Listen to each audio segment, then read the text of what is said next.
இங்கே இருக்கக்கூடிய ஒலிம்பியன்ஸ் தான் இருக்காங்க பாருங்க. அந்த டைமில் எவ்வளோ கஷ்டப்பட்டாங்க, பணம் இல்லாமல், சரியா சாப்பாடு இல்லாமல். அந்த பிரச்சனையை சரி செய்கிறதுக்கு தான் இண்டஸ்ட்ரி மினிஸ்டர் இங்கே இருக்கிறாங்க. அப்புறம் இங்கே இருக்கக்கூடிய கலெக்டர், இங்கே இருக்கக்கூடிய ஐஏஎஸ் ஆஃபீஸர்ஸ் எல்லாருமே, சென்னை கலெக்டர் எல்லாருமே இதுக்காக இருக்கிறாங்க. இந்த ஸ்போர்ட்ஸை ஒரு நியூ விஷனில் நம்ம ஜெயிக்கிறதுக்காக இங்கே வந்திருக்காங்க எல்லோரும். Everyday complete. அந்த விஷயத்தை சரி செய்யணும்னா என்ன பண்ணோம்? பொதுவாக நான் 6 மணிக்கு கிரவுண்டுக்கு வந்துடுவேன் நேரு ஸ்டேடியத்துக்கு எப்பயுமே.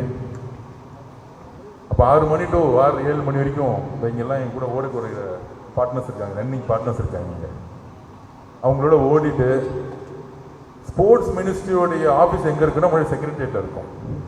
இப்போ எங்கே மாற்றிட்டோம்னா நேரு ஸ்டேடியத்துக்கு மாற்றிட்டோம். இங்கே வந்துட்டோம், ஃபுல்லாக மாற்றிட்டோம். மாற்றி காலை 7 மணிக்கே நம்மளுடைய எம்எஸ்ஸும் சரி பிரின்சிபல் செக்ரட்டரி கரெக்டாக வந்துடுறாங்க. எப்படி வரணும்னா பேண்ட் லோயர் டிஷர்ட் போட்டு தான் வரணும் அப்படின்னு வந்துட்டோம். அப்போ ஸ்போர்ட்ஸ் மினிஸ்ட்ரி தான் தமிழ்நாட்டிலேயே ஃபர்ஸ்ட் மினிஸ்ட்ரி. 7 மணிக்கு ஸ்டார்ட் ஆகுது ஒர்க்கு. வேறு எந்த டிபார்ட்மெண்ட் இல்லை, எல்லாம் 10 மணிக்கு தான் ஸ்டார்ட் பண்ணுறாங்க. அப்போ இந்த விஷயத்தை செட் பண்ணுறதுக்கு நாங்கள் ஒர்க் பண்ணிட்டோம். அந்த விஷயத்தை செட் பண்ணணும்னா 2 ஆங்கிள் பிரிக்கணும். ஒன்று இன்டர்நேஷ்னல் மெடல்ஸ், அது 8 வயசுலேருந்தே உருவாக்கணும். அதுக்கு திருப்பூரூரில் 120 ஏக்கரில் ஒரு ஒலிம்பிக் இன்டர்நேஷ்னல் ஒரு ஸ்டேடியத்தை உருவாக்கணும், பார்க்ஸை உருவாக்கணும். 34 கேம் இருக்கக்கூடிய ஒரு பெரிய ப்ராஜெக்ட்.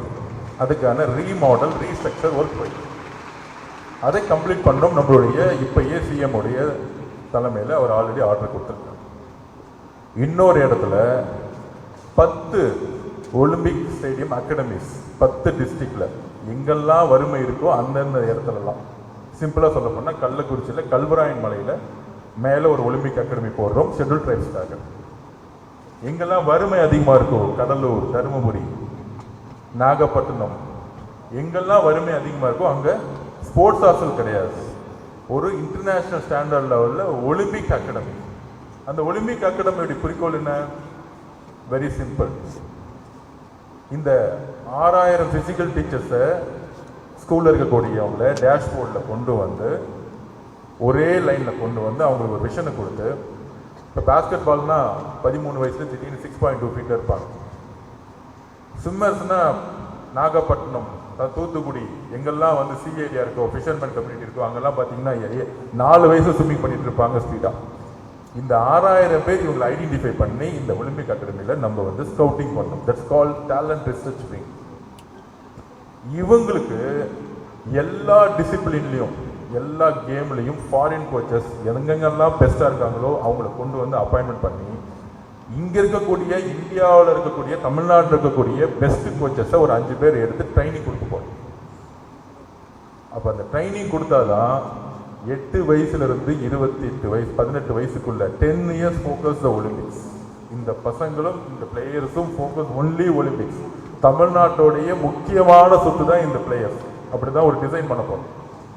அது உங்களுக்கு அமெரிக்காலேயோ லண்டன்லேயோ கனடாலேயோ எங்கே ட்ரைனிங் பண்ணாலும் சரி, இல்லை ஜேஎஸ்டபிள்யூ மாதிரி யூனிட்னாலும் சரி, அப்போ அவங்கள கரெக்டாக ஐடென்டிஃபை பண்ணி இன்டர்நேஷ்னல் லெவலில் ஒரு ஸ்கூல் கேம்ஸோ நேஷ்னல் கேம்ஸோ ஃபோக்கஸோட ஒலிம்பிக்கான ஃபோக்கஸ்க்கான பிளேயர்ஸை உருவாக்கக்கூடிய இடத்துல நம்ம வந்திருக்கோம்.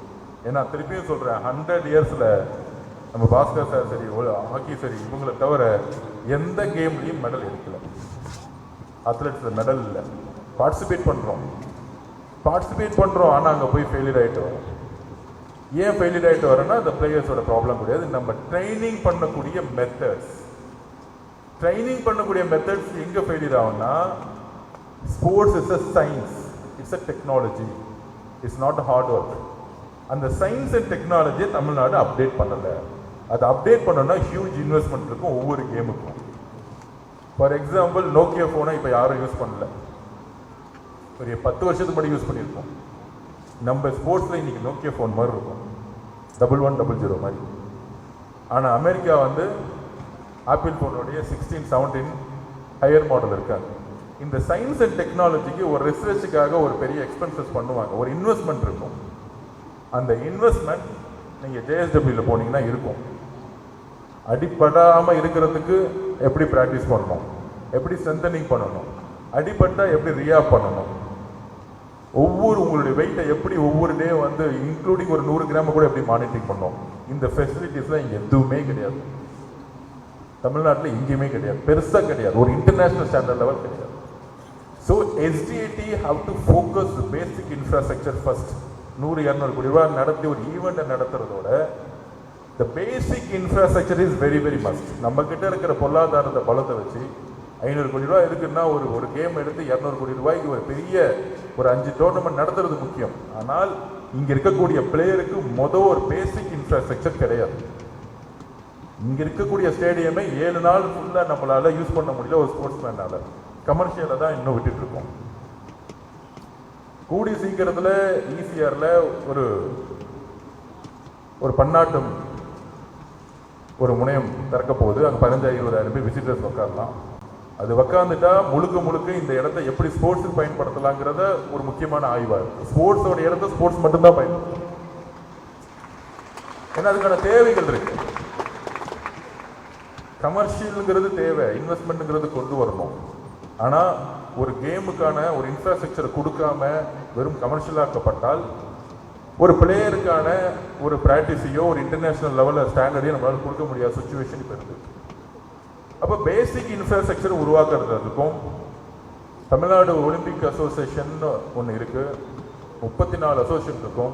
அவங்களுக்கு ஒரு ஆஃபீஸுங்கிறது ஒன்று கிடையாது. ஸோ உள்ளேயே மல்டிப்ளெக்ஸில் இங்கே ஒரு மிகப்பெரிய ஒரு இன்ஃப்ராஸ்ட்ரக்சர் உருவாக்க போகிறோம். ஒலிம்பிக் அசோசியேஷனுக்குன்னு ஒரு பில்டிங் இருக்கணும், ஒரு பெரிய ஆஃபீஸ் இருக்கணும். So we are going to inaugurate Tamil Nadu Olympic association. நல்ல ஒரு விஷயம் என்னன்னா ஒலிம்பிக் அசோசியேஷன் செக்ரட்டரி நான் தான், இந்தியாவோட பிரசிடென்ட் தான். So I know what is the sports administration, எங்கே தப்பு நடக்குதுன்னு தெரியும். இன்னொரு முக்கியமான பிரச்சனை இருக்கு. திருப்பியும் இந்த ஸ்போர்ட்ஸ் அசோசியேஷனுடைய ஃபைட்ஸ் இருக்கு பார்த்தீங்களா, அது எல்லாத்துக்கும் இருக்கு. 34 அசோசியேஷன்ல 24 கிட்டத்தட்ட 12-13 association inactive fighting with coach. கூடி சீக்கிரத்தில் ஒரு சட்டம் மாண்புமிகு முதலமைச்சருடைய வழிகாட்டுதல்ல 6 மாசத்துக்கு மேல சண்டை போட்டா SDAT அந்த கேமை கண்ட்ரோல் இருக்கும். பசங்க ஃப்ரீயா விளையாட்டும்.